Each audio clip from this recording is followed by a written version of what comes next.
Hello everyone, welcome to my YouTube channel. जैसा कि हमने चैनल में जीके सीरीज स्टार्ट किया है, तो हिस्ट्री का पार्ट, ज्योग्राफी का पार्ट हो चुका है और इस वीडियो में हम इकोनॉमिक्स का पार्ट देखेंगे।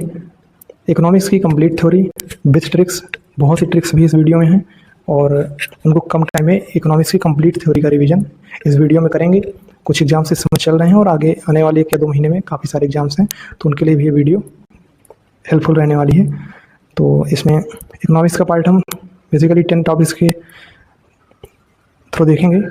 तो इसमें इस वीडियो में जो फर्स्ट पार्ट है, इसमें 1 से 4 टॉपिक हम इस वीडियो में करेंगे और नेक्स्ट वीडियो जो आएगा उसमें 5 से 10 तक का करेंगे और फिर दोनों पार्ट्स को एक में कंबाइंड करके वीडियो डाल दूंगा। तो पहला जो इस वीडियो में होने वाला है बेसिक्स पार्ट, इकोनॉमिक्स से रिलेटेड जितने भी टर्म होते हैं, जो बेसिक टर्म्स हैं उनको देख लेंगे और types of economy, sectors of economy, ये बेसिक्स में आता है इकोनॉमिक्स की, उसको देखेंगे।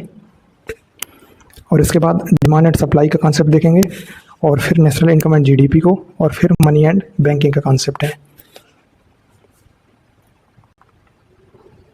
बेसिक्स में इसका क्या है कि इकोनॉमिक्स की जो डिफिनेशन है उसको,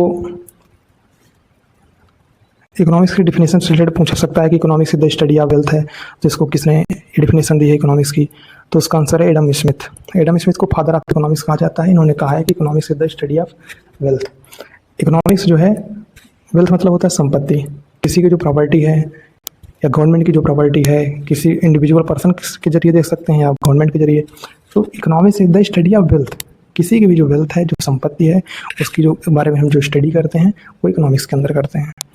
तो ये है एडम स्मिथ का सेंटेंस।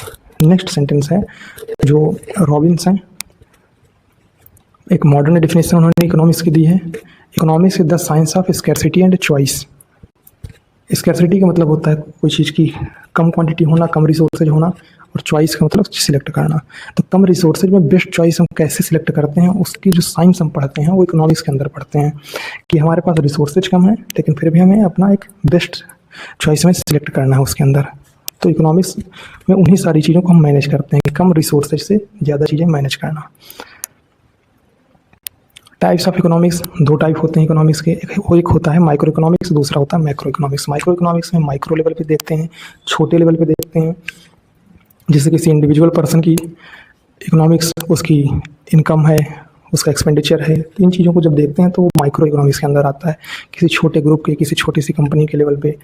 और जब हम माइक्रो इकोनॉमिक्स से एक बड़ी पिक्चर देखते हैं, स्टेट लेवल पे, नेशनल लेवल पे, तो वो मैक्रो इकोनॉमिक्स होती है। तो माइक्रो इकोनॉमिक्स मतलब छोटे लेवल पे, मैक्रो इकोनॉमिक्स मतलब बड़े लेवल पे।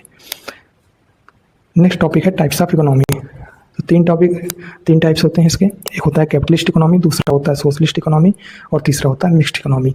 कैपिटलिस्ट इकोनॉमी में हम क्या होता है कि जब कोई कंपनी प्राइवेट ऑनरशिप में होती है, मतलब प्राइवेट लोगों के हाथ में होती है, गवर्नमेंट के हाथों में नहीं होती, तो उस इकोनॉमी जो वहाँ पे रन करती है उसे हम कहते हैं कैपिटलिस्ट इकोनॉमी है। और एक कैपिटलिस्ट इकोनॉमी प्रॉफिट मोटिव होती है, उसका वेलफेयर पर्पज नहीं होता। और डिमांड एंड सप्लाई का यहाँ पे कॉन्सेप्ट चलता है, जितनी डिमांड होगी उतनी ही सप्लाई होगी।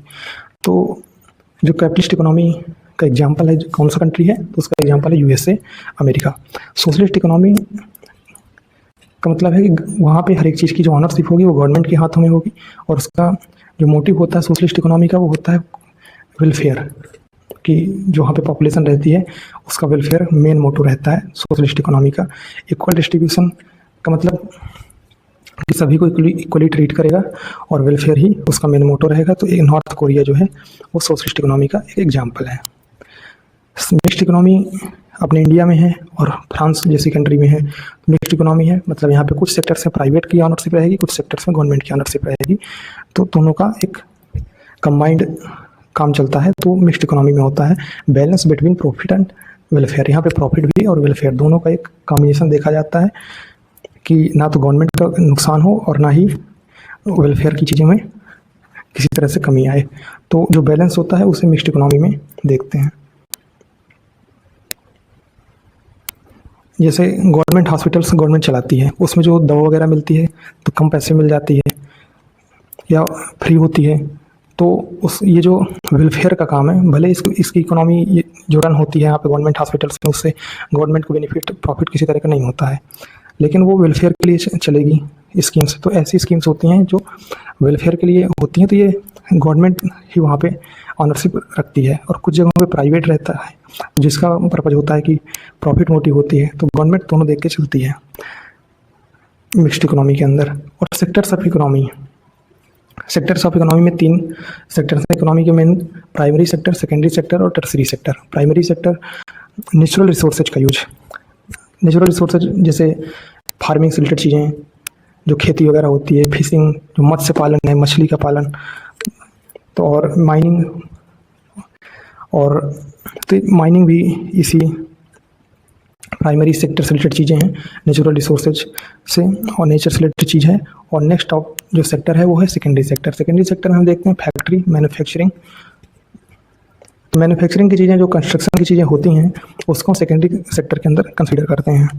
और नेक्स्ट जो है वो टर्सरी सेक्टर है। टर्सरी सेक्टर में सर्विस प्रोवाइडर चीज़ें आती हैं, जैसे ट्रांसपोर्ट है, बैंकिंग है और एजुकेशन है, तो ये सर्विस प्रोवाइडिंग चीज़ें हैं, तो ये टर्सरी सेक्टर के अंदर आती हैं। तो प्राइमरी सेक्टर में नेचर से रिलेटेड चीज़ें, सेकेंडरी सेक्टर में कंस्ट्रक्शन से रिलेटेड चीज़ें, और टर्सरी सेक्टर में जो सर्विस प्रोवाइडिंग से चीज़ें रिलेटेड हैं वो टर्सरी में आती हैं।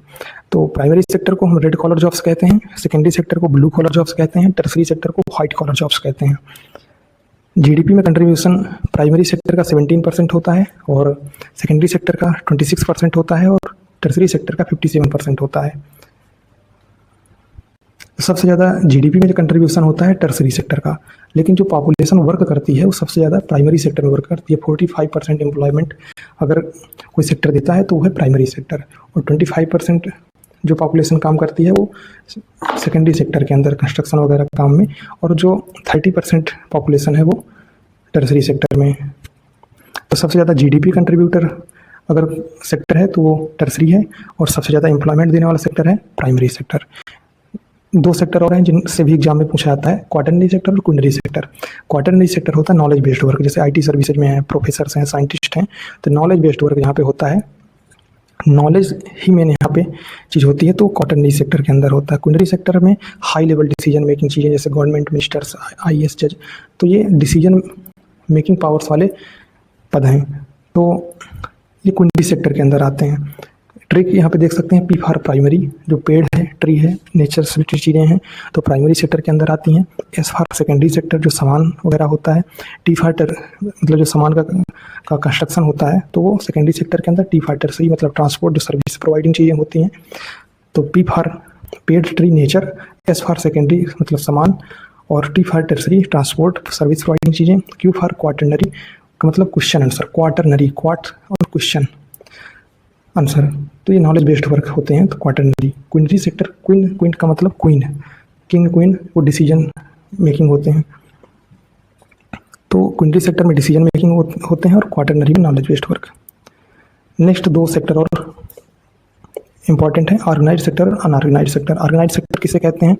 जहाँ पे ऐसा सेक्टर जहाँ पे चीज़ें ऑर्गेनाइज होती हैं, एक जॉब सिक्योरिटी होती है, वहाँ पे रेगुलर सैलरी मिलती है, पूरा स्टाफ होता है, जैसे गवर्नमेंट जॉब्स हैं, टीसीएस हैं, आईटी कंपनीज हैं, वहाँ पे लोग काम करते हैं, एलआईसी है, तो ये ऑर्गेनाइज सेक्टर होते हैं। अनऑर्गेनाइज सेक्टर जैसे स्ट्रीट वेंडर्स हो गए, जो गली में घूम घूम करके सामान बेचते हैं, और लेबर्स हो गए, और मेड्स, तो ये सभी अनऑर्गेनाइज सेक्टर के अंदर आते हैं। डेली वेज इनका मिलता है, इनका कोई फिक्स इनको सैलरी नहीं होती है अनऑर्गेनाइज सेक्टर के अंदर। इनका डेली के डेली जितना काम करते हैं उतना इनको वेज मिल जाता है। नो जॉब सिक्योरिटी, इनको कोई जॉब सिक्योरिटी नहीं होती है अनऑर्गेनाइज सेक्टर के अंदर। जो नेक्स्ट टॉपिक है वो है डिमांड एंड सप्लाई का। डिमांड का मतलब जो कस्टमर के द्वारा डिमांड होती है, और सप्लाई का मतलब जो सेलर द्वारा सप्लाई होती है। जो सेलर सप्लाई करता है, तो जब लाभ, दो यहाँ पे ला देखेंगे, पहला है लाभ डिमांड, दूसरा है लाभ सप्लाई। तो लाभ डिमांड को हम कस्टमर के नज़रिए से देखेंगे, और लाभ सप्लाई को हम सेलर के नज़रिए से देखेंगे। तो लाभ डिमांड में लो प्राइस और हाई प्राइस का कॉन्सेप्ट है। तो जब किसी ऑब्जेक्ट का प्राइस लो हो जाता है तो कस्टमर क्या करता है? जब प्राइस लो हो जाएगा तो डिमांड बढ़ा देगा। जब किसी चीज़ की प्राइस कम हो जाएगी तो उसकी डिमांड बढ़ जाएगी, उसको लोग ज़्यादा खरीदेंगे, तो कस्टमर उसको ज़्यादा परचेज करेगा, तो डिमांड बढ़ जाएगी। हाई प्राइस, किसी ऑब्जेक्ट का प्राइस अगर हाई है तो लोग उसे कम खरीदेंगे, तो उसकी डिमांड लो हो जाएगी। तो डिमांड जो है प्राइस के इन्वर्सली प्रोपोर्शनल होता है। लाभ सप्लाई क्या होता है कि इसको हम सेलर के नज़रिए से देखेंगे, मतलब अगर प्राइस लो है तो सेलर उसको नहीं बेचना चाहेगा, कम बेचना चाहेगा, तो क्योंकि उसको कम प्रॉफिट मिल रहा है। तो अगर लो प्राइस है तो उसका लो प्रॉफिट होगा, लो प्रॉफिट है तो मतलब उसको लो सप्लाई करना चाहेगा उसकी सप्लाई। और हाई प्राइस में सेलर क्या सोचेगा, अगर किसी चीज़ की प्राइस हाई है और उसकी डिमांड उसके पास आ रही है और मतलब उसको प्रॉफिट मिल रहा है, तो उसको हाई सप्लाई, उसको सप्लाई को बढ़ाना चाहेगा। तो लाभ सप्लाई में सप्लाई जो होता है वो प्राइस के प्रोपोर्शनल होता है। अगर लो प्राइस है तो लो सप्लाई, हाई प्राइस है तो हाई सप्लाई। प्राइस और क्वांटिटी के बीच में जो रिलेशन होता है तो लाभ डिमांड के अंदर इन्वर्सली प्रोपोर्शनल होता है, क्योंकि डिमांड प्राइस के इन्वर्सली प्रोपोर्शनल है। तो निगेटिव स्लोप का कर्व बन जाता है graph, straight line downward sloping होती है, और जो अपवर्ड स्लोपिंग होती है लाभ सप्लाई के अंदर, और ये पॉजिटिव स्लोप होती है।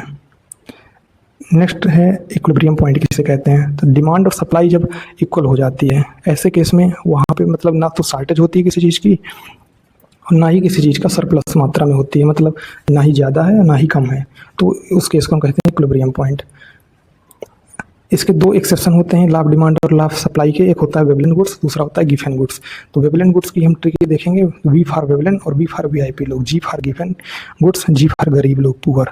तो जो वेवलेंट गुड्स होता है उस वो अमीर लोगों के केस में, वीआईपी लोगों के केस में, जैसे हाई स्टेटस आइटम्स होते हैं, आईफोन प्रो मैक्स है, मर्सिडीज है, बीएमडब्ल्यू वगैरह, तो जो भी है जो ब्रांडेड चीज़ें हैं तो उनकी प्राइस कितनी भी बढ़ जाए पर डिमांड वैसे सेम की सेम ही रहती है, क्योंकि उनको जो लोग परचेज कर रहे थे उनको उनके पास कोई पैसे का इश्यू, इतना बड़ा प्राइस का इश्यू है नहीं, क्योंकि उनके पास पैसा है और हाई ब्रांडेड चीज़ें हैं तो उसको परचेज करेंगे ही करेंगे।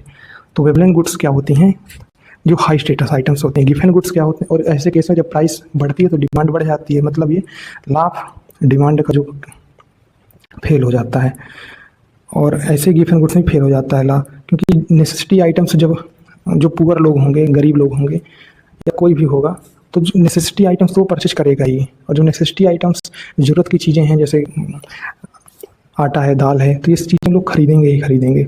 तो प्राइस बढ़ाने पे भी इन चीज़ों का डिमांड कम नहीं होगी, क्योंकि वो नेसेसिटी आइटम्स के बिना किसी का गुजारा नहीं होगा, तो वो चीज़ें लोग खरीदेंगे, और जब खरीदेंगे तो प्राइस बढ़ने पे भी डिमांड में कोई चेंज आएगा नहीं, तो फिर लाभ डिमांड यहाँ पे ब्रेक हो जाएगा। तो वेवलेंट गुड्स और गिवन गुड्स दोनों एक्सेप्शन है। नेक्स्ट टॉपिक है प्राइस इलास्टिसिटी ऑफ डिमांड, मूल्य लोच की मांग।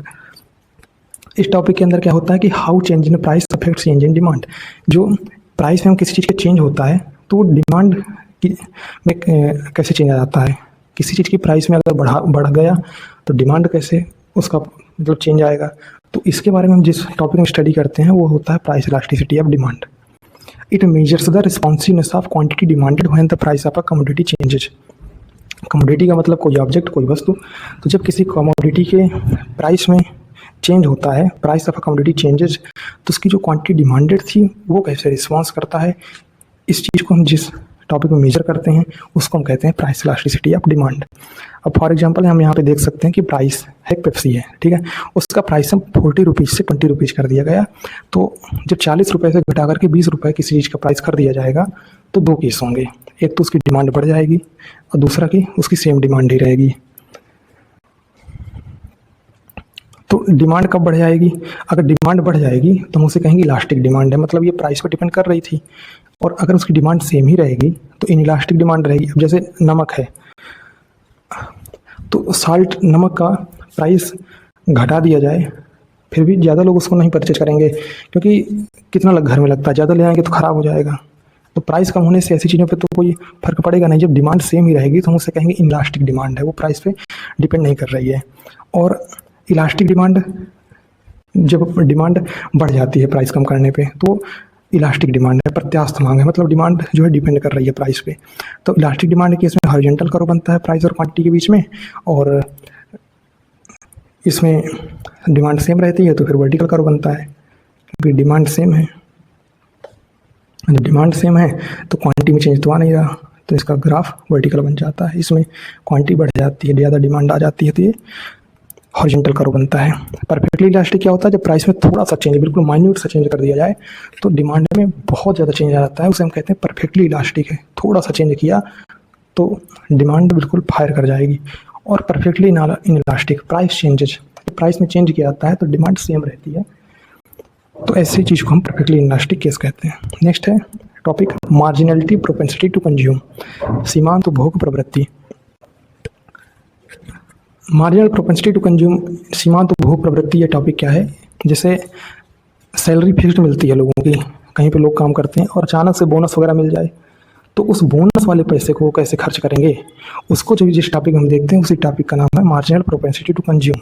अगर हमें एक्स्ट्रा इनकम हो गई, किसी चीज़ की एक्स्ट्रा इनकम हो गई तो how much expenditure from it, इससे वो लोग कितना खर्च करेंगे, उसको हम देखते हैं एमपीसी के अंदर, marginal propensity to consume. MPC equal to होता है delta C upon delta I, change in consumption upon change in income. तो इनकम में जो चेंज होता है उसको हम डिनोमिनेटर में रख देंगे और चेंज इन जो कंजप्शन है, कंजप्शन जितना हो रहा था उसमें कितना चेंज आ गया उसको हम न्यूमरेटर में रख देंगे। तो ये MPC equal to delta C upon delta I formula हो जाएगा। एमपीसी की वैल्यू हमेशा 0 से 1 के बीच में होती है। और speculative demand for money next topic है, मतलब पैसों की सट्टा संबंधी मांग। नेक्स्ट टॉपिक है स्पेकुलेटिव डिमांड फॉर मनी। तो जो पैसों की सट्टा संबंधी मांग होती है उसका कॉन्सेप्ट दिया गया था, concept given by James Keynes. और people hold money in cash because they expect that in the future they will get better opportunities to invest it.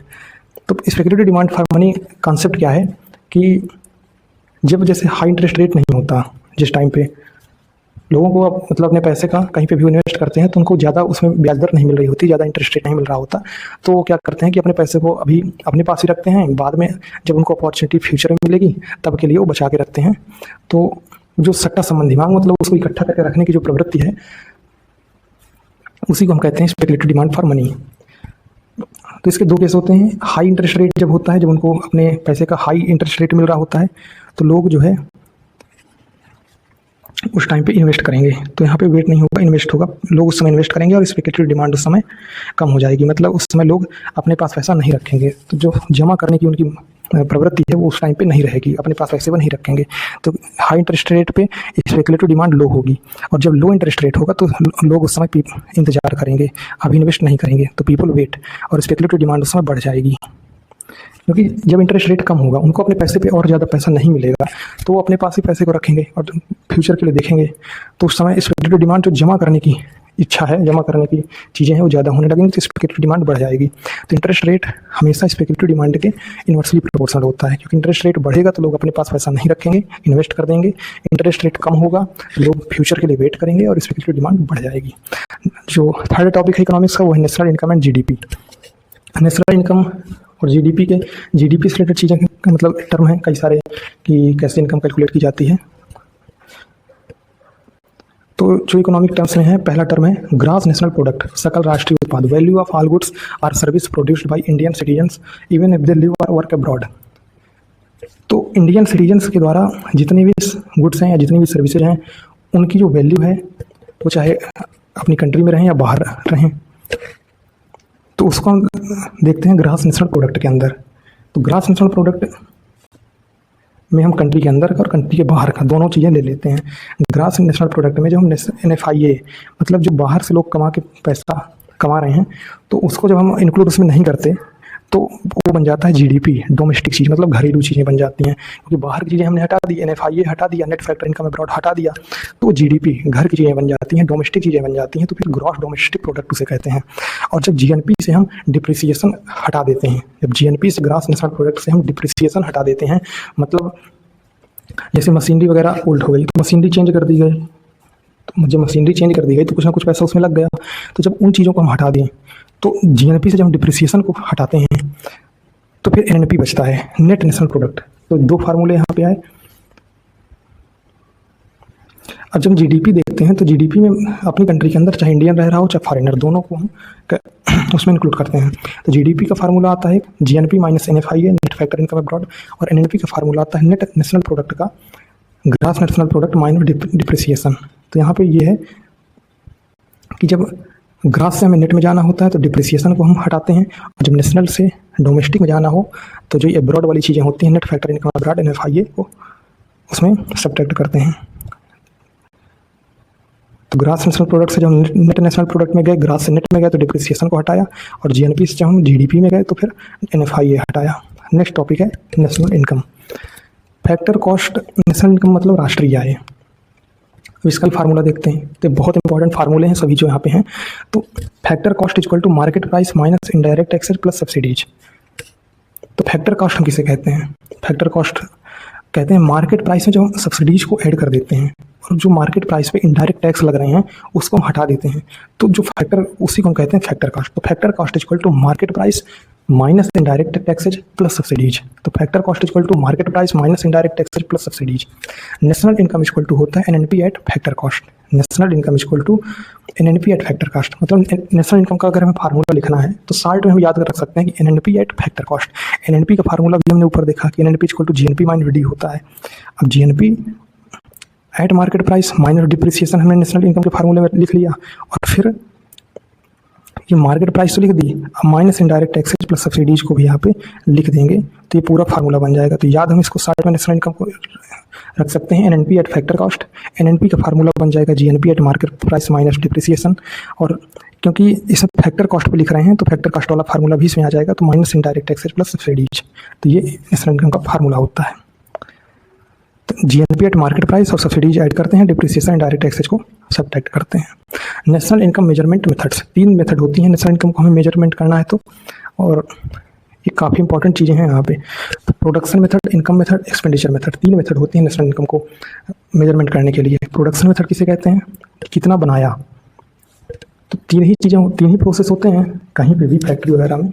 एक तो प्रोडक्शन होता है और एक इनकम होता है कि वहाँ से कितना प्रॉफिट मिला, और दूसरा एक्सपेंडिचर वहाँ पे कितना खर्च किया।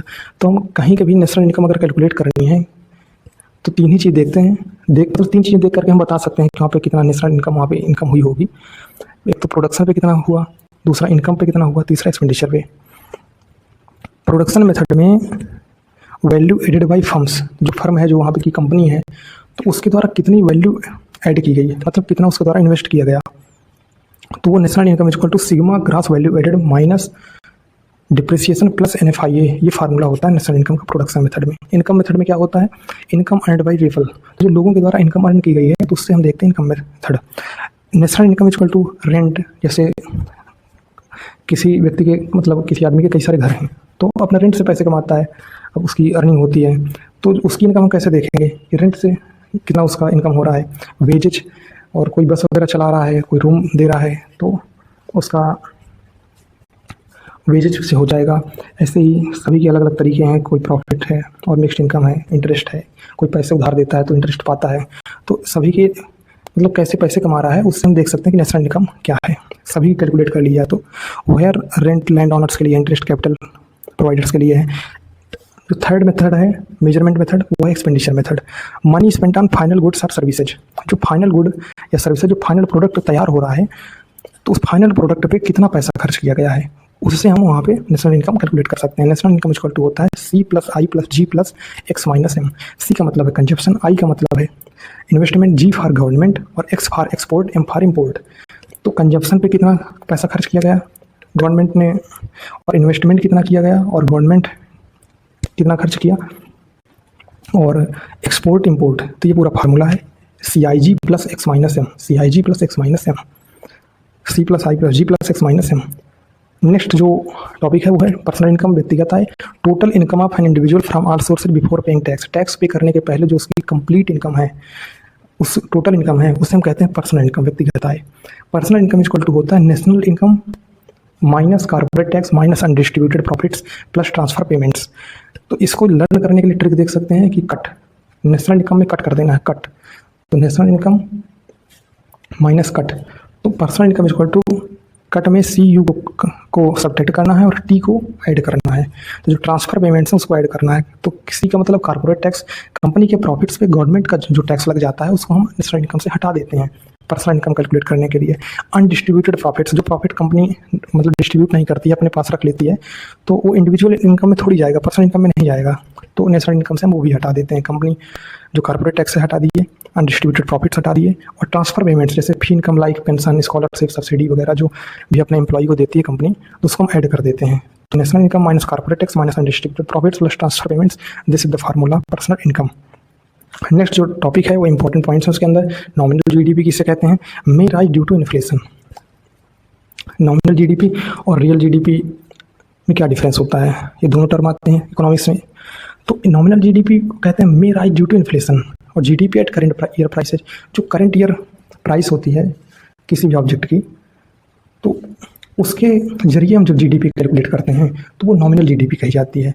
और जीडीपी जब at constant base year price, जो बेस ईयर प्राइस होता है, जैसे 2011 को 2011 को फिक्स कर लिया गया या किसी ईयर को फिक्स कर लिया गया, तो उस बेस ईयर के लिए जब के जरिए जब जो है जीडीपी कैलकुलेट की जाती है तो उसे हम कहते हैं रियल जीडीपी। रियल जीडीपी वही है जो बेस ईयर से कैलकुलेट हो, और नॉमिनल जीडीपी किसे कहते हैं जब वो करंट ईयर प्राइसेज पे कैलकुलेट हो। तो अभी जो India fourth largest economy in world बनी है, मतलब दुनिया में भारत की जो चौथी सबसे बड़ी जो इकोनॉमी बनी है, तो वो नॉमिनल जीडीपी ही उसमें कैलकुलेट की गई है, और ये इन्फ्लेशन के कारण बढ़ सकती है। और जो रियल जीडीपी होती है वो मतलब जो ट्रू ग्रोथ है उसको शो करती है। जीडीपी डिप्लेटर का फार्मूला होता है nominal GDP upon real GDP into 100, nominal GDP upon real GDP into 100। Next है फार्मूला पर कैपिटा इनकम का। नेशनल इनकम को जब हम पॉपुलेशन से डिवाइड कर देते हैं तो पर कैपिटा इनकम, प्रत्येक जो पर्सन की इनकम है वो आ जाती है। ग्रीन जीडीपी किसे कहते हैं? ग्रीन का मतलब एनवायरनमेंट से चीज़ें रिलेटेड हो गई। तो GDP adjusted for environmental damage, जब एनवायरमेंटल डैमेज से एडजस्ट कर देते हैं जीडीपी को, उसके के नज़रिए से देखते हैं तो ऐसी जीडीपी को हम कहते हैं green GDP. Money and banking, अब नेक्स्ट टॉपिक है इकोनॉमिक्स का, money and banking. Money and banking में सबसे पहले देखते हैं types of money. Fight money कहते हैं वैध मुद्रा, गवर्नमेंट डिक्लेयर्ड लीगल टेंडर, जब गवर्नमेंट के लीगल टेंडर देकर के जब मनी को बनवाती है, जैसे 5 रुपये की नोट वगैरह हो गई, तो उसे कहते हैं फाइट मनी, वैध मुद्रा, लीगल मनी। और फिड्यूसरी मनी या विश्वासी मुद्रा किसे कहते हैं? ट्रस्ट बेस्ड पेमेंट इंस्ट्रूमेंट्स जो होते हैं उसको कहते हैं फिड्यूसरी मनी। प्लास्टिक मनी जैसे कार्ड बेस्ड ट्रांजेक्शन्स हो गए, डेबिट क्रेडिट कार्ड पे, तो वो प्लास्टिक मनी है। डिजिटल मनी इंटरेस्ट बेस्ड जैसे यूपीआई है, वैलेट्स हैं, तो डिजिटल मनी होती है। तो fight money, fiduciary money, plastic money, digital money, 4 प्रकार की हो गई। अब देखते हैं कुछ इंस्टीट्यूशंस को जो बैंकिंग के इंस्टीट्यूशंस हैं। तो सबसे इंपॉर्टेंट है आरबीआई। आरबीआई कब इस्टेब्लिश हुआ था? आरबीआई इस्टेब्लिश हुआ था 1935 में, 1 अप्रैल 1935 में। आरबीआई एक्ट 1934 के थ्रू, और इसका हेडक्वार्टर मुंबई में है, और ये नेशनलाइज किया गया था 1 जनवरी 1949 को। और ये इसका काम क्या होता है? Maintenance accounts of central and state government, central और स्टेट गवर्नमेंट को अकाउंट्स को मेंटेन करता है। और आरबीआई को कहा जाता है बैंकों का बैंक, किंग ऑफ बैंक। तो बैंकर्स बैंक जो कहा जाता है वो आरबीआई को कहा जाता है। लेंडर ऑफ लास्ट रिजॉर्ट, मतलब किसी बैंक को कोई उधार नहीं दे रहा, तो जो लास्ट में उसकी जो होप बचती है वो आरबीआई के पास आता है। तो लेंडर ऑफ लास्ट रिजॉर्ट, तो ये आरबीआई को बैंकर्स बैंक कहा जाता है और लेंडर ऑफ लास्ट रिजॉर्ट कहा जाता है। Regulated by ministry of finance और गवर्नमेंट ऑफ इंडिया। तो ministry of finance government of India के द्वारा ही रेगुलेटेड है, मतलब एक गवर्नमेंट बैंक है। और इश्यूज करेंसी इश्यू करना इसका एक फंक्शन है। कंट्रोल्स मॉनेटरी पॉलिसी बनाता है, जो मौद्रिक नीति होती है देश की उसको ये निर्धारित करता है। और नेक्स्ट टॉपिक है आरआरबी। आरआरबी एक का फुल फॉर्म होता है रीजनल रूरल बैंक। इसको स्टेब्लिश किया गया था 1975 में। और small bank for rural India के लिए एक स्मॉल बैंक है, क्योंकि नाम में ये रीजनल रूरल बैंक, क्षेत्रीय ग्रामीण बैंक। तो regulated by jointly RBI and NABARD. RBI और नाबार्ड दोनों मिलकर के इसको रेगुलेट करते हैं। शेयर होल्डिंग जो होती है इसमें आरआरबी के अंदर 50% सेंट्रल गवर्नमेंट की होती है, और 50% के अंदर 15% स्टेट गवर्नमेंट की, और 35% स्पॉन्सर जो गवर्नमेंट होती है। तो स्पॉन्सर गवर्नमेंट के थ्रू 35% जो गवर्नमेंट स्पॉन्सर करती है कोई चीज़। तो आरआरबी की जो शेयर होल्डिंग होती है 15% state government, 35% sponsor government plus 50% central government. Next topic है नाबार्ड। नाबार्ड का फुल फॉर्म होता है national bank for agriculture and rural development. तो इसका जो मेन फोकस है वो एग्रीकल्चर पे है और रूरल डेवलपमेंट पे। और इसको स्टैब्लिश किया गया था 12 जुलाई 1982 को। और प्रोवाइड्स क्रेडिट फॉर एग्रीकल्चर और रूरल डेवलपमेंट के लिए क्रेडिट प्रोवाइड करता है, और ये आरबीआई के द्वारा रेगुलेटेड है। नेक्स्ट है सेबी। सेबी का फुल फॉर्म है securities and exchange board of India. इसका हेडक्वार्टर मुंबई में है, और सेबी का हेडक्वार्टर मुंबई में है, और आरबीआई का मुंबई में है। आरआरबी का ये रीजनल रूरल बैंक है। नेक्स्ट सेबी को एस्टेब्लिश किया गया था एज नॉन स्टैट्यूटरी बॉडी 1988 में, एज स्टैट्यूटरी बॉडी 1992 में। रेगुलेट्स स्टॉक मार्केट और प्रोटेक्ट्स इन्वेस्टर्स। तो इन्वेस्टर को प्रोटेक्ट करता है और स्टॉक मार्केट को रेगुलेट करता है। मिनिस्ट्री ऑफ फाइनेंस द्वारा रेगुलेटेड है सेबी। और सेबी का फुल फॉर्म होता है small industry development bank of India, और आरबीआई के द्वारा जो है रेगुलेटेड है। इस्टेब्लिश किया गया था 2 अप्रैल 1990 को, और इसका हेडक्वार्टर लखनऊ में है। ठीक है, तो सिडबी वाला जो लखनऊ में है 1990 को इस्टेब्लिश किया गया था। सेबी 1988 1992 का में, और नाबार्ड 1982 में, आरआरबी 1975 में, और आरबीआई 1 अप्रैल 1935 में। नेक्स्ट है IRDAI, IRDAI, insurance regulatory and development authority of India. इसको स्टैब्लिश किया गया था 1999 में, और regulates and promotes insurance sectors in India. IRDAI देखता है बेसिकली इंश्योरेंस सेक्टर, और मिनिस्ट्री ऑफ फाइनेंस के द्वारा रेगुलेटेड है ये। और MFI का फुल फॉर्म होता है micro finance institutions, provides micro loans, जो छोटे छोटे लोन होते हैं उनको प्रोवाइड करता है अंडर 50 के MFI। SHG का फुल फॉर्म होता है self help group, 10 to 30 members, 10 से 30 मेंबर इसके अंदर होते हैं, और वो पूल्ड सेविंग्स आपस में मिलकर के सेविंग करते हैं, और उसको इकट्ठा करके जो है जिसको भी लोन की जरूरत पड़ती है उसको आपस में दे लेते हैं। तो उसे हम कहते हैं सेल्फ हेल्प ग्रुप। वो खुद से खुद की मदद कर रहे हैं, कुछ लोग इकट्ठे होकर के, कोई गवर्नमेंट का इसमें रोल नहीं है, तो सेल्फ हेल्प ग्रुप के अंदर आता है। नेक्स्ट टॉपिक है JLG, joint liability group. 4 to 10 members इसमें रहते हैं, और ग्रुप जो है ग्रुप बना करके वो लोन लेते हैं गवर्नमेंट से, बैंक से। तो बैंक से जब वो लोन लेते हैं तो रीपे जो है ग्रुप करता है। इंडिविजुअली भी लोन ले सकते हैं और ग्रुप बना के भी लोन ले सकते हैं। नेक्स्ट टॉपिक है NBFC, non banking financial company, provides loans, advances, investments, insurance, ETC। तो ये लोन वगैरह प्रोवाइड करता है non banking financial company NBFC जो होती हैं, और but do not hold a banking licence and cannot accept demand deposits like banks. Demand deposit accept नहीं करती हैं, और बैंकिंग लाइसेंस भी उनके पास नहीं होता है। तो नॉन बैंकिंग फाइनेंशियल कंपनी होती हैं, और रेगुलेटेड बाई RBI, RBI द्वारा रेगुलेटेड है। इंस्टीट्यूशन RBI मतलब ये जो इंस्टीट्यूशन है इनको कैसे सेटअप किया गया था, किस कमीशन से? RBI को हिल्टन यंग कमीशन से, RRB को नरसिम्हन कमेटी से, नाबार्ड को शिवरामन कमेटी से, IRDAI को मल्होत्रा कमेटी से। RBI को हिल्टन यंग कमीशन, RRB को नरसिम्हन कमेटी, नाबार्ड को शिवरामन कमेटी, और IRDAI को मल्होत्रा कमेटी से। नेक्स्ट है इंपॉर्टेंट टर्म्स है कुछ। पहला है बैंक एसेट्स, मतलब जो बैंक की संपत्ति होती है क्या होती है। दूसरा बैंक लाइबिलिटीज, बैंक की जो देनदारी होती है लाइबिलिटी होती है। तो बैंक एसेट्स किसे कहते हैं? जो बैंक ने इन्वेस्ट दिया, बैंक ने जहाँ मतलब कहीं पे इन्वेस्ट किया है, जैसे बॉन्ड परचेज वगैरह, उसने कोई बॉन्ड वगैरह खरीद लिए हैं बैंक ने, तो उसको हम कहेंगे कि बैंक की एसेट है, बैंक की संपत्ति है। दूसरा कि बैंक ने जो लोन दिया है उसको उस पर इंटरेस्ट मिलेगा, जब बैंक को मिलेगा वहाँ पे तो उसे हम कहते हैं बैंक एसेट्स। तो एसेट्स में मिलता है बैंक को, और लाइबिलिटी उस चीज़ की होती है जहाँ पे बैंक को देना पड़ता है। जैसे बैंक पे लोग पैसा जमा कर दिए तो बैंक की लाइबिलिटी हो गई, बैंक को देना पड़ेगा। तो डिपॉजिट्स जो होते हैं वो बैंक की लाइबिलिटीज होते हैं, और बैंक के जो लोन होते हैं बैंक के एसेट्स होते हैं। बैंक की लाइबिलिटीज, बैंक ने RBI से लोन लिया, बैंक ने RBI से लोन लिया तो बैंक की लाइबिलिटी है, क्योंकि बैंक ने लोन लिया है, बैंक को देना पड़ेगा, तो देना पड़ेगा, बैंक को पे करना है, तो बैंक लाइबिलिटी है। बैंक एसेट्स, तो बैंक एसेट्स का मतलब जो बैंक को मिलेगा जहाँ से। Assets are what the bank owns are what others owe to the bank, this includes loans given to the customers and investments made and cash reserves. Bank liabilities क्या होते हैं? जहाँ पे बैंक को देना पड़ेगा। Liabilities are what the bank owes to others and this includes customer deposits, borrowings from RBI और other banks and other obligations. Next topic है कैश रिजर्व रेशियो किसे कहते हैं, और स्टैट्यूटरी लिक्विडिटी रेशियो किसे कहते हैं, SLR, CRR और SLR किसे कहते हैं। तो CRR जो RBI के पास होता है, और SLR जो बैंक के पास होता है। Percentage of a banks total deposits that must be maintained with the RBI in cash form. तो बैंक की जितनी भी टोटल डिपॉजिट्स है, बैंक के पास जितना भी पैसा जमा है, उसका एक फिक्स्ड परसेंट बैंक को कैश फॉर्म में RBI के पास रखना पड़ता है। तो जो RBI के पास रखना पड़ता है उसे हम कहते हैं कैश रिजर्व रेशियो। और SLR क्या होता है? Minimum amount bank must keep in the form of gold, cash और government securities before giving loans. Loan देने के पहले बैंक के पास SLR जो होता है वो बैंक के पास होता है, चाहे वो फॉर्म ऑफ गोल्ड हो, कि गोल्ड के फॉर्म में हो, चाहे कैश के फॉर्म में हो, या गवर्नमेंट सिक्योरिटीज के फॉर्म में हो। तो CRR और SLR में एक ही डिफरेंस जो मेन है कि CRR RBI के पास जमा करना पड़ता है बैंक को, और स्टैट्यूटरी लिक्विडिटी रेशियो बैंक अपने पास रखता है। तो दोनों में एक कॉमन चीज़ ये है कि ये एक फिक्स्ड परसेंट होता है जो भी डिपॉजिट्स का होता है, उसको गवर्नमेंट सिक्योरिटी के लिए एक परसेंटेज बना करके अपने पास रखती है संपत्ति, कि उसको बाद में अगर कोई लॉस वगैरह हो तो उससे उसका बर्डन उस पर ना आए। तो CRR को लर्न करने के लिए इसका फॉर्म याद कर सकते हैं, C for cash, R for reserve, R for RBI के पास। SLR मतलब साइड में पैसा रखना है अपने पास, मतलब बैंक अपने पास साइड में रखेगा पैसा, RBI के पास नहीं रखना। L फॉर लिक्विड फॉर्म में गोल्ड है, बॉन्ड है, कैश है। रिजर्व फॉर सेफ्टी, सेफ्टी के लिए रिजर्व करना है। Statutory liquidity ratio. नेक्स्ट है रेट। नेक्स्ट टॉपिक है रेट।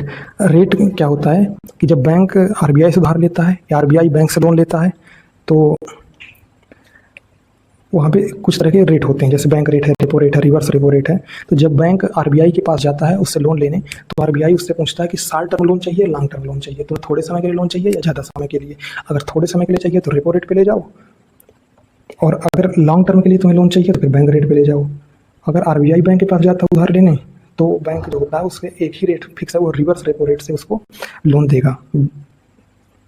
बैंक आरबीआई को रिवर्स रेपो रेट से लोन देगा, आरबीआई गिव्स इंटरेस्ट। नेक्स्ट जो टॉपिक है वो है लिक्विडिटी, तरलता, इजीली यूजेबल मनी फॉर्म। तो लिक्विडिटी से हम क्या देखते हैं कि ये कितना मतलब इजीली जो है वो मनी यूज की जा सकती है, तुरंत फ्लो में आ जाएगी। तो कैश सबसे ज़्यादा इजीली यूजेबल है, कैश जहाँ पे दोगे चल जाएगा तुरंत। बैंक बैलेंस कहीं पे भी ले जाके नहीं चला सकते हो, उसे बैंक में ही ले जाना पड़ेगा। तो बैंक बैलेंस जो है, जो चेक है, उसकी लिक्विडिटी कैश से कम है, कैश को तुरंत फ्लो कर सकते हो, लेकिन बैंक बैलेंस तुरंत नहीं हो सकता, तो बैंक बैलेंस की कम है। और बैंक बैलेंस से भी कम होती है गोल्ड की, और गोल्ड से कम होती है प्रॉपर्टी या लैंड की। तो प्रॉपर्टी जल्दी थोड़ी बेच दोगे, उसके लिए पूरा एक प्रोसेस होगा। Quantity theory of money. Quantity theory of money क्या होता है कि मार्केट में ज़्यादा पैसा अगर है तो पैसे का मात्रा सिद्धांत। क्वांटिटी थ्योरी ऑफ मनी क्या कि मार्केट में अगर ज़्यादा पैसा है तो फिर इन्फ्लेशन हो जाएगा, और कम पैसा है तो प्राइस जो है लेस रहेगी। क्योंकि ज़्यादा पैसा होगा तो लोग ज़्यादा किसी सेम चीज़ के लिए पे करना चाहेंगे, ज़्यादा पे करना चाहेंगे तो उसकी प्राइस बढ़ा दी जाएगी। जब बढ़ा दी जाएगी तो इन्फ्लेशन हो जाएगा, महंगाई हो जाएगी। और कम पैसा है लोगों के पास तो लोग खरीद सकें, बिक सके चीज़, तो फिर प्राइस कम ही रखा जाएगा। इरविन फिशर इक्वेशन क्या होता है? Irving Fisher MB=PT। तो ये मनी सप्लाई का एक फार्मूला है। M for money supply, V for velocity of circulation. Money supply, M for money supply, money supply का मतलब कितना पैसा आया मार्केट में, और V for velocity of circulation, वो कितनी बार उसको सर्कुलेट हुआ, कितनी बार घूमा वो पैसा, कितनी बार फ्लो हुआ। तो वो money supply into velocity of circulation equal होता है किसके? प्राइस और ट्रांजेक्शन के प्रोडक्ट के। प्राइस मतलब मूल्य, ट्रांजेक्शन मतलब कितना बिका, कितना ट्रांजेक्शन हुआ। तो फार्मूला होता है इरविन फिशर का MB=PT, money supply into velocity of circulation equal to price into transaction. Next topic है कॉन्सेप्ट ऑफ मनी इल्यूजन, धन भ्रम की अवधारणा।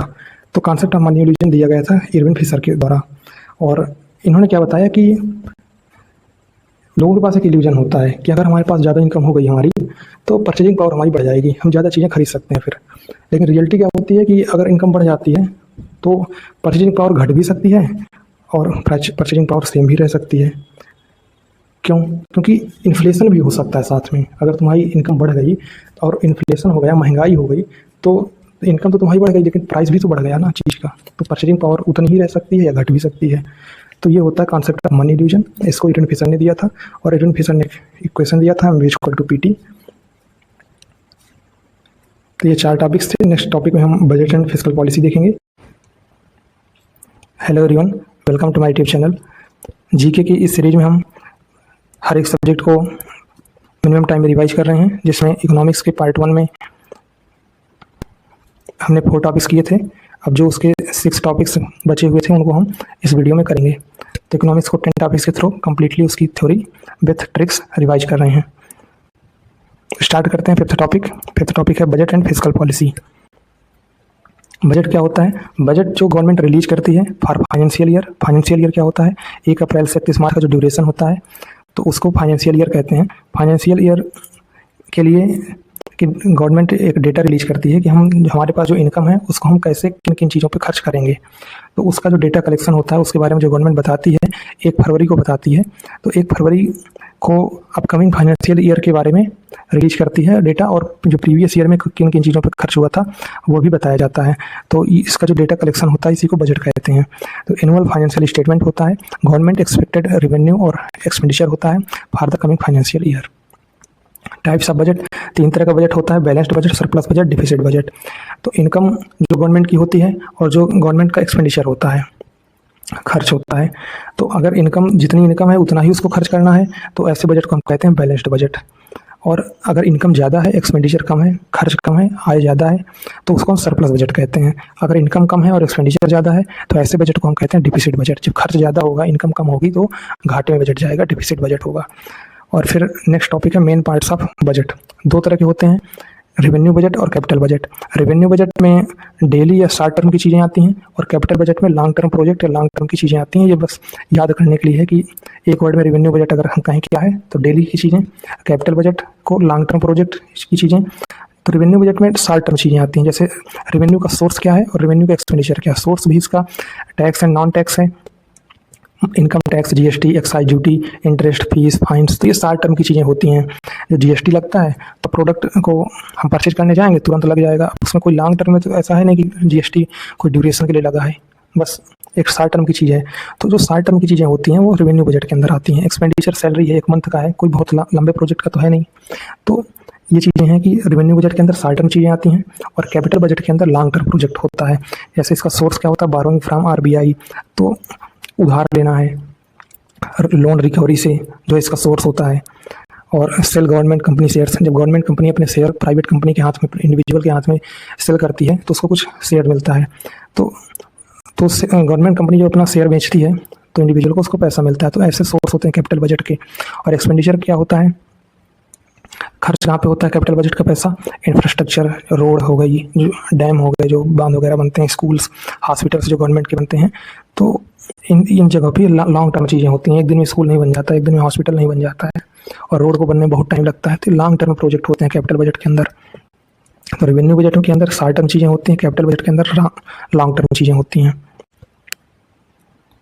नेक्स्ट टॉपिक है डिफिसिट। डिफिसिट एक इम्पॉर्टेंट टॉपिक है और डिफिसिट 4 तरह का होता है। डिफिसिट किसे कहते हैं, जब इनकम कम हो जाती है और जब इनकम कम हो और एक्सपेंडिचर ज़्यादा हो तो ऐसे केस में डिफिसिट होता है, घाटा होता है। 4 तरह का होता है, एक होता है रेवेन्यू डिफिसिट, दूसरा होता है फिस्कल डिफिसिट, तीसरा होता है प्राइमरी डिफिसिट, चौथा होता है बजट डिफिसिट। राजस्व घाटा, राजकोषीय घाटा, प्राथमिक घाटा और बजट घाटा। तो ये 4 तरह के घाटे होते हैं। तो पहला है रेवेन्यू डिफिसिट। अब हम एक एग्जाम्पल से समझेंगे पहले चारों के एग्जाम्पल और फिर उनकी डिफिनेशन देखेंगे। जैसे रमेश है एक पर्सन, तो रमेश की इनकम है 30,000 पर मंथ और उसका एक्सपेंडिचर है 35,000 पर मंथ, तो उसको लॉस हो गया 5,000 का, तो ये उसका रेवेन्यू डिफिसिट है। और अब रमेश एक बंदा है, उसकी इनकम है 40,000 और उसका जो एक्सपेंडिचर है वो 60,000 हो गया।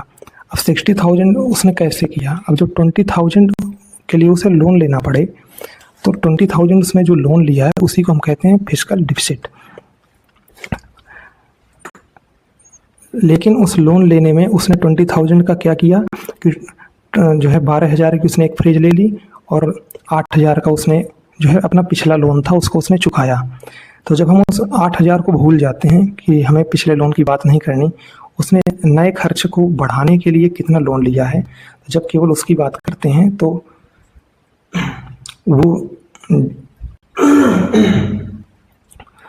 वो डिफिसिट प्राइमरी डिफिसिट होता है। तो मतलब प्राइमरी डिफिसिट किसे कहते हैं, प्राथमिक घाटा किसे कहते हैं, जब उसने नए जो है खर्च को करने के लिए जो लोन लिया है, अब उसका नया खर्च करने के लिए जो लोन लिया है उसको हम कहते हैं प्राइमरी डिफिसिट। और पुराने लोन और नए खर्च दोनों को मिला करके जो लोन लिया है दोनों काम के लिए, उसको हम कहते हैं फिस्कल डिफिसिट। तो आई थिंक समझ में आ गया होगा कि रेवेन्यू डिफिसिट क्या होता है। सिंपली जो revenue expenditure minus revenue receipts होता है, एक्सपेंडिचर माइनस इनकम, रिसीप्ट्स मतलब इनकम जो प्राप्त हुआ है। और तो revenue deficit equal to revenue expenditure minus revenue receipts. Fiscal deficit क्या होता है कि हम उसके बारोइंग से जो उसने उधार लिया है और जो उसने नए खर्च के लिए लोन लिया है, दोनों को मिला करके जब बात करते हैं तो फिस्कल डिफिसिट का केस होता है। Fiscal deficit equal to total expenditure minus total receipts minus borrowings. तो बारोइंग्स को भी हम टोटल रिसीप्ट से जो है घटा देते हैं, हम उस रिसीप्ट्स में बारोइंग्स को इंक्लूड नहीं करते हैं।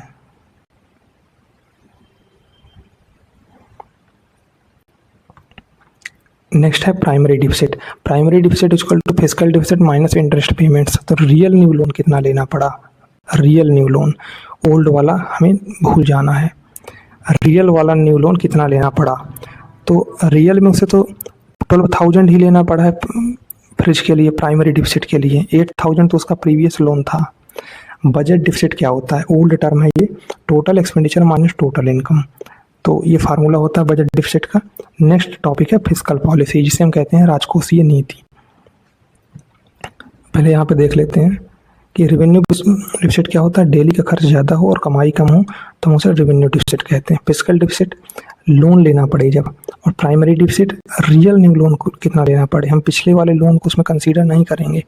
Budget old term total expenditure minus total income.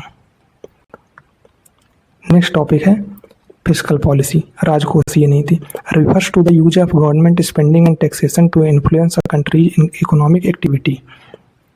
तो किसी कंट्री की इकोनॉमिक एक्टिविटी को इन्फ्लुएंस करने के लिए जो गवर्नमेंट की स्पेंडिंग और टैक्सेशन का यूज कैसे किया जाना है, उसको फिस्कल पॉलिसी के अंदर हम कंसीडर करते हैं। ये बाई फाइनेंस मिनिस्ट्री द्वारा जो है रिलीज होता है फिस्कल पॉलिसी, उसी के द्वारा ये बनाया जाता है कि गवर्नमेंट कहाँ कहाँ पे कैसे स्पेंडिंग उसका खर्च होगा, कैसे वो टैक्स लगाएगी कहाँ पे, इन चीज़ों को।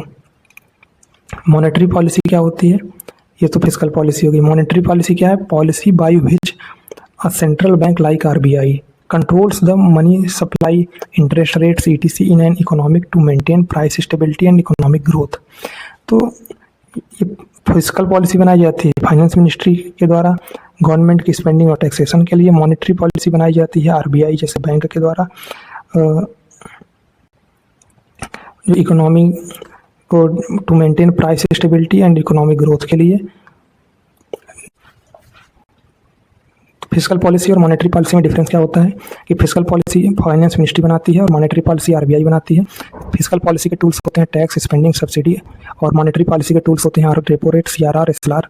फिस्कल पॉलिसी के ऑब्जेक्टिव होते हैं ग्रोथ, एम्प्लॉयमेंट, वेलफेयर, और मॉनेटरी पॉलिसी का जो ऑब्जेक्टिव होता है इन्फ्लेशन कंट्रोल, महंगाई को कंट्रोल करना, और लिक्विडिटी कंट्रोल करना कि मार्केट में बहुत ज़्यादा पैसा ना पाए और या फिर बहुत कम ना हो, तो इन सब चीज़ों को कंट्रोल करता है RBI by monetary policy.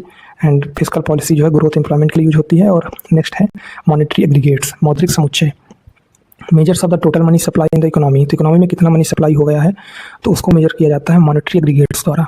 Monetary aggregates used by RBI, क्योंकि मॉनेटरी पॉलिसी तो आरबीआई ही बनाता है, तो monetary aggregates used by RBI to monitor and control liquidity. RBI इसे डिफरेंट लेवल पे मेजर करता है, तो मार्केट में कितना मनी सप्लाई हुआ इन सब चीज़ों को, और लिक्विडिटी, इन सब चीज़ों को कंट्रोल करने के लिए और मॉनिटर करने के लिए आरबीआई मॉनेटरी एग्रीगेट्स का यूज करता है। तो मॉनेटरी एग्रीगेट्स में पहला है M0। M0 को कहा जाता है रिजर्व मनी, बेस मनी या हाई पावर्ड मनी। इसके अंदर जो करेंसी सर्कुलेशन में होती है वो, और डिपॉजिट्स विथ आरबीआई के पास जो डिपॉजिट्स है उन दोनों का काम्बो होता है M0। और M1 किसे कहते हैं, जब M0 में डिमांड डिपॉजिट्स को भी ऐड कर लेते हैं तो उसे M1 कहते हैं। M1 में जब पोस्ट ऑफिस सेविंग्स पॉस को ऐड कर लेते हैं तो M2 बन जाता है। M1 में जब टाइम डिपॉजिट्स को ऐड कर लेते हैं जैसे FD हो गया तो उसे M3 कहते हैं। और जब M3 में all deposits with post office add कर लेते हैं तो M4 हो जाता है।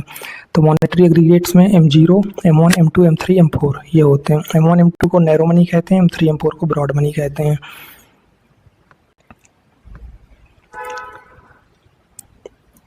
लिक्विडिटी, मोस्ट जो लिक्विड एग्रीगेट होता है वो M1 होता है, M4 लीस्ट लिक्विड होता है। तो M4 से लेके M1 तक ये इंक्रीजिंग ऑर्डर है लिक्विडिटी का, कि लिक्विडिटी का मतलब होता है कौन सा मनी पहले फ्लो में आ जाएगा मार्केट में। नैरो मनी M1, M2 और broad money M3, M4। Economic planning in India, planning commission को एबॉलिश करके फिर नीति आयोग लाया गया, और फिर 5 ईयर प्लान्स को इस टॉपिक में देखेंगे कि इंडिया में कैसे इकोनॉमिक जो है प्लानिंग का डेवलपमेंट हुआ।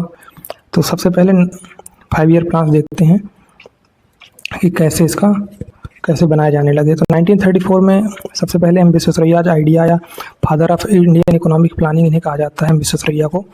और proposed centralised economic planning and inspired future plans like Bombay plans. तो उन्होंने एक सेंट्रलाइज्ड इकोनॉमिक प्लानिंग दी, मतलब जितने भी इकोनॉमिक प्लानिंग के डिसीजन होंगे वो एक सेंट्रल अथॉरिटी लेगी। तो एम विश्वेश्वरैया आइडिया ये कहता है, और इस आइडिया ने बॉम्बे प्लान को जो है इंस्पायर किया। बॉम्बे प्लान क्या था, 1944 में आया, और 8 टॉप इंडियन इंडस्ट्रियलिस्ट द्वारा, टाटा, बिरला, जॉन मैथेई, इन्होंने 15 ईयर का एक इंडिया के इकोनॉमिक डेवलपमेंट का प्लान दिया। Suggested 15 year plan for India economic development और इन्फ्लुएंस्ड नेहरूज पॉलिसी। नेहरू ने जो 3 5 ईयर प्लान्स बनाए थे उनके टाइम पे वो प्राइम मिनिस्टर थे, तो उनको भी इन्फ्लुएंस किया था बॉम्बे प्लान ने। और फिर नेक्स्ट आया 1944 में ही, उसी सेम ईयर में, जिस ईयर में बॉम्बे प्लान आया उसी ईयर में गांधीयन प्लान भी आया। गांधीयन प्लान किनका था? एस एन अग्रवाल द्वारा।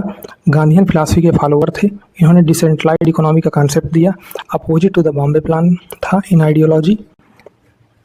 आइडियोलॉजी में बॉम्बे प्लान के अपोजिट था, क्योंकि ये डिसेंट्रलाइज्ड पे फोकस था गांधीयन प्लान, और बॉम्बे प्लान था विश्वेश्वरैया प्लान आइडिया पे फोकस, जो कि सेंट्रलाइज्ड इकोनॉमिक प्लानिंग का बेस था। पीपल्स प्लान 1945 में आता है by M N Roy, founder of radical democratic party. 1950 में प्लानिंग कमीशन का सेटअप किया जाता है, जो कि जितने भी 5 ईयर प्लान्स हैं उन सभी को रेगुलेट करता है, बनाता है। तो प्लानिंग कमीशन सेटअप हुआ था 15 मार्च 1950 को by government of India cabinet resolution, और फर्स्ट चेयरमैन थे जवाहरलाल नेहरू। और पर्पज इसका था prepare 5 year plan model inspired from USR, जो यूनाइटेड सोवियत संघ रूस था उसके द्वारा। और 1951 में फर्स्ट 5 ईयर प्लान जो स्टार्ट होता है, launch of first 5 year plan 1951 में। पहले देख लेते हैं सभी 5 ईयर प्लान्स का टाइम पीरियड।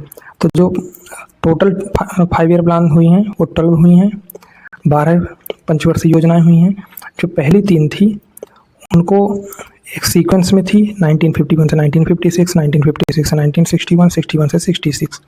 फिर 3 5 ईयर प्लान के बाद 3 ईयर का गैप लेते हैं, और 3 ईयर का गैप लेने के बाद फिर 2 5 ईयर प्लान सीक्वेंस में, फिर 2 ईयर का गैप लेते हैं, फिर 2 5 ईयर प्लान चलते हैं, फिर 2 ईयर का गैप लेते हैं, फिर 8th 5 ईयर प्लान से 12th 5 ईयर प्लान तक सीक्वेंस में चलती हैं। तो इसकी जो डेट की टाइमलाइन याद रखने के लिए ये ट्रिक की तरह है कि पहले 3 सीक्वेंस में हैं, फिर 3 ईयर का गैप है, फिर 2 सीक्वेंस में है, फिर 2 ईयर का गैप है, फिर 2 सीक्वेंस में है, फिर 2 ईयर का गैप है, और फिर सभी 8th से लेकर 12th तक सीक्वेंस में हैं।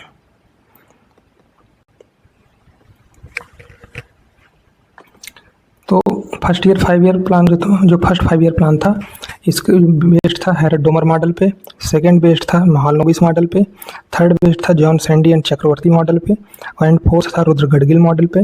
5th 5 ईयर प्लान था डीपी धर मॉडल पे based. First 5 year plan, first जो 3 5 ईयर प्लान थे उन पे पीएम थे जवाहरलाल नेहरू। 4th 5th के टाइम पे थी इंदिरा गांधी जी, और रूलिंग प्लान के टाइम पे जनता दल पार्टी एक थी, तो वो गवर्नमेंट में थी। और 6th में इंदिरा गांधी, 7th में राजीव गांधी।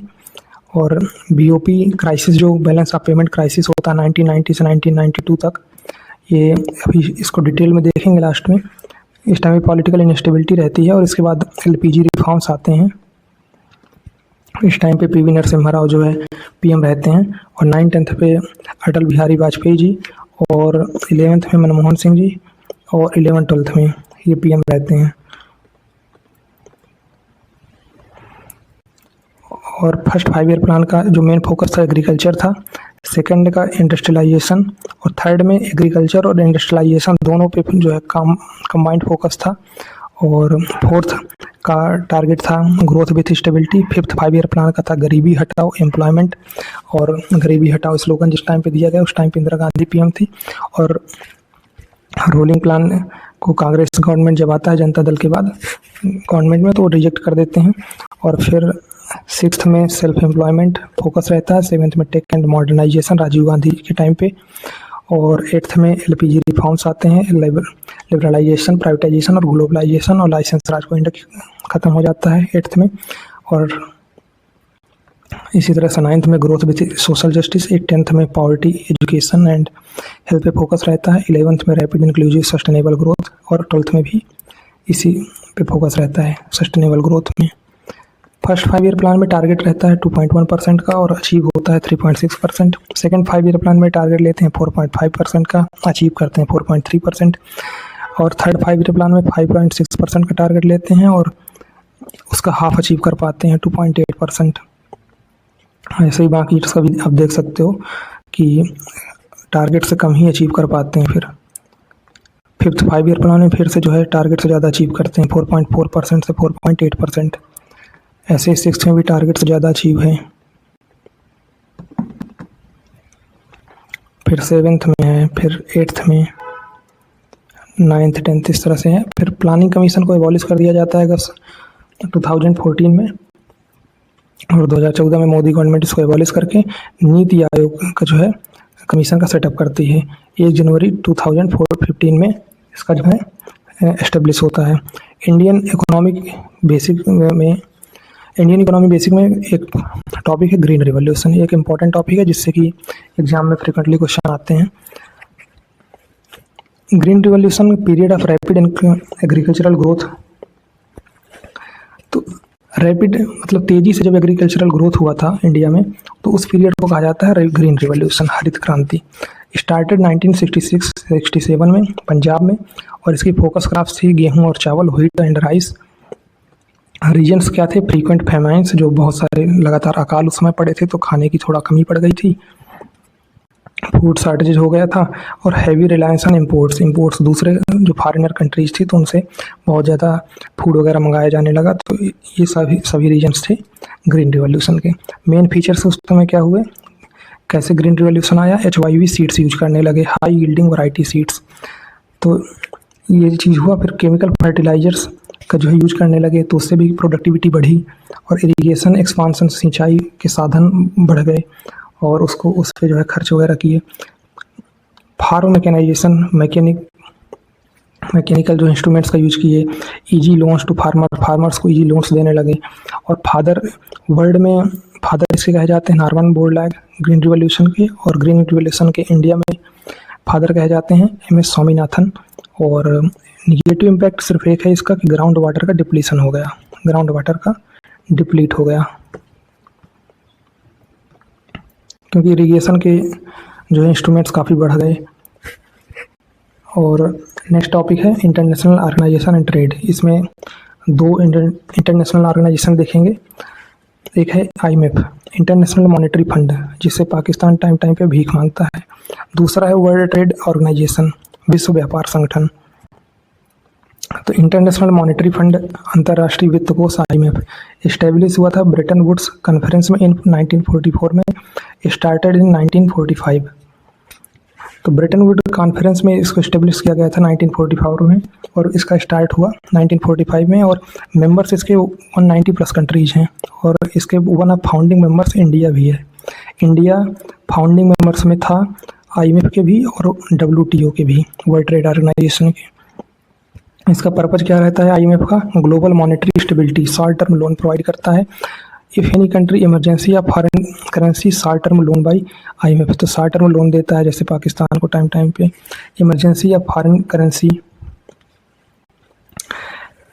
इमरजेंसी अगर मतलब फॉरेन करेंसी की किसी कंट्री में नीड पड़ जाती है, जैसे किसी कंट्री में फॉरेन करेंसी घट गई और तो उसके लिए भी है IMF उसको एक्सचेंज भी करता है। हेडक्वार्टर वाशिंगटन DC इसका USA में है। वर्ल्ड ट्रेड ऑर्गेनाइजेशन इस्टेब्लिश हुआ था 1 जनवरी 1995 में, और गेट को रिप्लेस करके ये WTO बना था। पर्पज इसका क्या है? Promote free and fair international trade और डिस्प्यूट सॉल्वर, मतलब जो भी डिस्प्यूट हो जाते हैं किन्हीं 2 कंट्रीज के बीच में ट्रेड को लेके, तो उसको ये सॉल्व करता है। और 160+ कंट्रीज जिसके मेंबर्स हैं, India one of founding members है, और इसका हेडक्वार्टर जिनेवा स्विट्जरलैंड में है। इंडस्ट्रियल पॉलिसी क्या होता है कि गवर्नमेंट के प्लान्स या रूल्स जो कि इंडस्ट्रीज को रेगुलेट, ग्रो और कंट्रोल करने के लिए बनाए जाते हैं, तो ऐसे प्लान या रूल्स को हम इंडस्ट्रियल पॉलिसी कहते हैं। तो गवर्नमेंट एक इंडस्ट्रियल पॉलिसी के अंदर ये डिसाइड करती है कौन सा बिजनेस प्राइवेट सेक्टर करेगा, कौन सा पब्लिक सेक्टर करेगा, किस एरिया में इन्वेस्टमेंट मिलेगा, कहाँ पे रिस्ट्रिक्शन लगाना है, कंट्रोल करना है। तो ये चीज़ें हैं। Major industrial policies of India देख लेते हैं। तो पहला है industrial policy resolution 1948, first official policy after independence. तो इंडिपेंडेंस के बाद पहली ऑफिशियल ये पॉलिसी थी। और mixed economy, government plus private पे ये बेस्ड है। तो industrial policy resolution 1948 mixed economy को सपोर्ट करता है। फिर नेक्स्ट आया industrial policy resolution 1956, most important है ये। और इसको जो 1956 की इंडस्ट्रियल पॉलिसी थी, इसको इकोनॉमिक कॉन्स्टिट्यूशन ऑफ इंडिया भी कहा जाता है। और इकोनॉमी को सोशलिस्ट पैटर्न में इसने बनाया और 3 कैटेगरी में इसने डिवाइड किया इंडस्ट्रीज को। तो 1956 में 3 कैटेगरी में डिवाइड किया है, schedule A, schedule B, schedule C. Schedule A में रखा है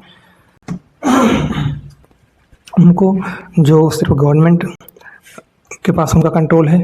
दूसरे शेड्यूल बी में रखा है उन सेक्टर्स को जिसमें गवर्नमेंट प्लस प्राइवेट दोनों का जो है कंट्रोल है। और तीसरा उसमें जिसमें सिर्फ प्राइवेट के कंट्रोल में है वो। तो एटॉमिक एनर्जी प्लस आर्म्स ये गवर्नमेंट के कंट्रोल में है, और केमिकल्स, फर्टिलाइजर्स ये गवर्नमेंट प्लस प्राइवेट सेक्टर में है, और कंज्यूमर गुड्स, फूड प्रोसेसिंग ये सिर्फ प्राइवेट के हाथों में है। तो ये पॉलिसी रेजोल्यूशन 1956 था। नेक्स्ट है इंडियन इंडस्ट्रियल पॉलिसी स्टेटमेंट 1977 का, जनता पार्टी गवर्नमेंट। इस टाइम पे MRTP एक्ट जो है आया मोनोपोली कंट्रोल करने के लिए। तो MRTP एक्ट किस 5 ईयर प्लान के टाइम पे आया? MRTP एक्ट 1969 में आया था, तो ये 4th 5 ईयर प्लान पे था। तो ये क्वेश्चन जो है MRTP एक्ट किस 5 ईयर प्लान के टाइम पे आया, ये भी SSC फेज का जो एग्ज़ाम इस समय चल रहे हैं 2025 के, तो इसमें क्वेश्चन आया है ये ग्रेजुएशन लेवल में कि MRTP एक्ट किस 5 ईयर प्लान का में जो है आया था। तो 1969 में 4th 5 ईयर प्लान का है। इंडस्ट्रियल पॉलिसी 1980 लिबरलाइजेशन की स्टार्टिंग हुई इस टाइम पे। न्यू इंडस्ट्रियल पॉलिसी 1991 में, और PM इस टाइम पे PV नरसिम्हा राव थे, फाइनेंस मिनिस्टर थे मनमोहन सिंह। फीचर्स इसके क्या हैं 1991 के? LPG liberalisation, privatisation, globalisation. और लिबरलाइजेशन मतलब लाइसेंस राज का इस समय एंड हो गया, प्राइवेट फंड्स को फ्रीडम मिली। और प्राइवेटाइजेशन प्राइवेट सेक्टर की एंट्री हुई कई सेक्टर्स में, गवर्नमेंट ने उनको प्राइवेटाइजेशन को छूट दी। ग्लोबलाइजेशन मतलब फॉरेन कंपनीज को भी इनवाइट किया इंडिया में कि इंडिया में पार्टिसिपेट करें। और फिर नेक्स्ट टॉपिक है poverty, unemployment and social schemes. Poverty को 2 टाइप्स में हम देखते हैं, एक एब्सोल्यूट पावर्टी होती है, एक रिलेटिव पावर्टी। एब्सोल्यूट पावर्टी किसे कहते हैं? जब हम कोई फिक्स्ड लेवल होता है, जैसे BPL लाइन है। अब कोई मतलब जैसे 5,000 रुपये से ऊपर एवं कमाने वालों को जो है रिच कहा जाएगा, 5,000 से कम कमाने वालों को बहुत गरीब कहा जाएगा। तो ये एक फिक्स्ड लेवल हो गया जो कि सबके लिए सेम है, तो इसे कहते हैं एब्सोल्यूट पावर्टी। रिलेटिव पावर्टी किसे कहते हैं? जब 2 अमीर लोगों के बीच में, जैसे 2 रिच पर्सन्स हैं या 2 मिडिल क्लास वाले हैं या 2 पुअर हैं, उनके में 2 पर्सन के बीच में आपस में कंपैरिजन करते हैं, तो वो रिलेटिव पावर्टी होती है। Before independence first to talk about poverty line Dadabhai Naoroji. दादा भाई नौरोजी जी थे जिन्होंने सबसे पहले पावर्टी लाइन के बारे में बात की, और इन्होंने ड्रेन ऑफ वेल्थ कॉन्सेप्ट दिया कि ब्रिटिश इंडिया के वेल्थ को कैसे लूट रहे हैं। नेक्स्ट है नेशनल प्लानिंग कमेटी 1938। ये आइडिया दिया था नेशनल प्लानिंग कमेटी को जो है सेटअप करने के लिए सुभाष चंद्र बोस ने as Indian National Congress president. Chairman इसके थे जवाहरलाल नेहरू। और मिनिमम स्टैंडर्ड ऑफ लिविंग का कॉन्सेप्ट इन्होंने दिया कि लिविंग का जो जीवन जीने का एक मिनिमम स्टैंडर्ड ये होना चाहिए। बॉम्बे प्लान 1944 रिच इंडस्ट्रियलिस्ट्स ने इसको प्रपोज किया था, supported government led investment. And next है पोस्ट इंडिपेंडेंस कमेटीज, कुछ उनको देखते हैं। उसमें पहले VM Dandekar and Rath committee 1971 में इसका टाइम है, और बेस्ड ऑन NSSO डेटा, जो फर्स्ट सिस्टमेटिक जो असेसमेंट पावर्टी किया था असेसमेंट है ये। तो फर्स्ट सिस्टमेटिक असेसमेंट अगर पावर्टी का किसी ने किया था तो वो VM Dandekar and Rath committee थी। Expenditure based poverty line estimation था, एक्सपेंडिचर मतलब खर्च पे बेस्ड था। और अलाक कमेटी 1979 में based on nutritional requirements and related consumption expenditure. तो न्यूट्रिशनल जो पोषण होता है, न्यूट्रिशनल रिक्वायरमेंट होती है, उसके बेस्ड पे इन्होंने पावर्टी लाइन को डिसाइड किया। और फिर नेक्स्ट है Lakdawala committee 1993 based on house hold per capita consumption expenditure. तो इन्होंने हाउस होल्ड में कितना जो है एक्सपेंडिचर वगैरह हो रहा है, कितना कंजप्शन का, तो उसको पर कैपिटा मतलब प्रति व्यक्ति के आधार पर इन्होंने डिसाइड किया पावर्टी लाइन। नेक्स्ट है Tendulkar committee 2005 based on purchasing power. तो परचेज कितना कर पाते हैं उसके तो क्रय क्षमता के आधार पर इन्होंने तेंदुलकर कमेटी ने डिसाइड किया पावर्टी लाइन 2011-12 में poverty line was set to rural के इन्होंने 816 रुपये 816 rupees per capita per month, और अर्बन के लिए शहरी के लिए 1000 rupees per capita per month. Rangarajan committee 2012 include 3 components: food items, essential non food items और behaviorally determined non food items. तो ये 3 कंपोनेंट जिन्होंने इंक्लूड किए रंगराजन कमेटी ने। स्टेट वाइज अगर पॉवर्टी कहें तो 2011-12 में मैक्सिमम जो थी वो छत्तीसगढ़ की है पॉवर्टी, और झारखंड की है, फिर बिहार की है, और मिनिमम है गोवा की। MPI multimedia poverty index, when poverty is measured by multiple dimensions like education, health, lifestyle. तो MPI क्या होता है? Multimedia poverty index.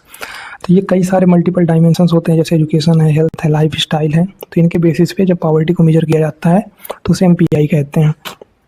Developed by UNDP, United Nations Development Programme. First MPI report in India by NITI Aayog इन 2021। 2021 में नीति आयोग ने first MPI report India में की थी। Balance of payments, ये टॉपिक इम्पॉर्टेंट है। Record of all economic transactions, money inflow and outflow. तो जितने भी इकोनॉमिक ट्रांजेक्शन्स होते हैं किसी भी कंट्री के, तो मनी कितना इनफ्लो बाहर गया, कितना देश में आया, तो इन सब चीज़ों का जो रिकॉर्ड होता है उसी को हम बैलेंस ऑफ पेमेंट्स कहते हैं। कि पेमेंट का जो बैलेंस है, बैलेंस ऑफ पेमेंट्स का जो संतुलन, भुगतान संतुलन इसे हिंदी में कहते हैं। तो जो पेमेंट्स का वो बैलेंस कैसे करना है, तो इनफ्लो और आउटफ्लो जिसमें लिखा जाता है उस सारे ट्रांजैक्शंस का जो रिकॉर्ड होता है उसी को बैलेंस ऑफ पेमेंट्स कहते हैं। Between residents of a country and the rest of the world during a specific time period, किसी टाइम पीरियड, जैसे ईयर हम ले लिए, एक टाइम स्पेसिफिक टाइम ले लें, तो उसके अंदर कितना वर्ल्ड में और अपने देश के अंदर जो रेसिडेंट्स रह रहे हैं, सिटीजन्स, उनके आपस में कितना जो है फ्लो हुआ, इकोनॉमिक ट्रांजैक्शंस हुआ। BOP के 2 मेजर कंपोनेंट है, करंट अकाउंट, एक है कैपिटल अकाउंट। करंट अकाउंट में डे टू डे का लेते हैं, डेली बेसिस का, trade in goods, trade in services, transfer payments. Capital account में इन्वेस्टमेंट्स एंड लोन्स का, FDI, फॉरेन डायरेक्ट इन्वेस्टमेंट का। एग्जांपल, अमेजन ने इंडिया में ऑफिस ओपन किया तो इन्वेस्टमेंट किया, तो फॉरेन डायरेक्ट इन्वेस्टमेंट है। लोन्स है, IMF, वर्ल्ड बैंक से अगर ले लिया, तो ये सारी चीज़ें कैपिटल अकाउंट में आती हैं। इंडियाज BOP क्राइसिस क्या है? 1991 में ये इंडिया में अगर BOP crisis, balance of payment का क्राइसिस सबसे बड़ा हुआ तो वो 1991 में हुआ। India had only $1.2 billion of foreign exchange left. तो सिर्फ इंडिया के पास $1.2 बिलियन उस समय बचे थे फॉरेन एक्सचेंज के लिए। कुड पे for just 15 days of import, सिर्फ 15 दिनों के इम्पोर्ट के लिए वो एडजस्ट कर सकता था। तो RBI had to place 70 tonnes of gold to the Bank of England. तो इंग्लैंड के बैंक से 70 टन्स ऑफ गोल्ड RBI ने जो है प्लेस किया, मतलब उससे मांगा। तो triggered reforms, licence Raj ended, new industrial policy, tax and banking reforms, private companies got freedom. तो ये सभी जो है BOP क्राइसिस जैसे ही 1991 के बाद 1992 में ये सारे रिफॉर्म्स आते हैं कि फिर रिफॉर्म्स करते हैं कि इतना ज़्यादा क्राइसिस हो गया इंडिया में जब, तो फिर इसके लिए कुछ रिफॉर्म्स करते हैं जिसमें लाइसेंस राज को एंड कर देते हैं, न्यू इंडस्ट्रियल पॉलिसी लाते हैं 1992 में, जिसमें LPG रिफॉर्म्स करते हैं, और टैक्स एंड बैंकिंग रिफॉर्म्स बहुत सारे होते हैं फिर 1992 में। करंट इकोनॉमिक अफेयर्स, इस टॉपिक में ज़्यादा कुछ नहीं है, सिर्फ रेपो रेट 2024 में 6.5% था। अप्रैल जो 2025 में डेटा आया है उसमें रेपो रेट 6.25% है। और इंडिया जो है फास्टेस्ट ग्रोइंग इकोनॉमी है वर्ल्ड में, और ये 4th largest economy in the world है इस टाइम पे जो डेटा आया है। और जापान को पीछे छोड़ करके इंडिया जो है 4th largest economy in the world बन गया है। और जो ये इकोनॉमी काउंट की गई है ये नॉमिनल GDP के टर्म्स में की गई है।